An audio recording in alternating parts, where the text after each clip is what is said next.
on peut voir un peu ce que les autres font en termes d'open source, et c'est typiquement ces facteurs-là, et là, ils sont encore à une autre échelle.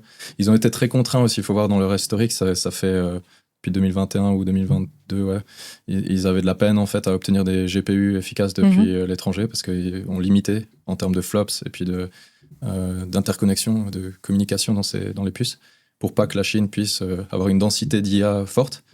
Et malgré tout, voilà, ils arrivent à contourner. En fait, à l'époque, ils avaient limité en termes de flops seulement, mais là, ils ont donc la communication. Ils avaient les flops, mais ils n'avaient pas la communication, et ils ont dû être un peu plus inventifs sur comment faire communiquer ces trucs. Et ils ont réussi à le faire malgré le fait que les chips qu'ils avaient, ils n'étaient pas si bons. Donc, ils ont été très malins. Ils ont dû pas utiliser les librairies de NVIDIA et autres telles quelles. Ils ont dû aller creuser un peu plus pour optimiser ça.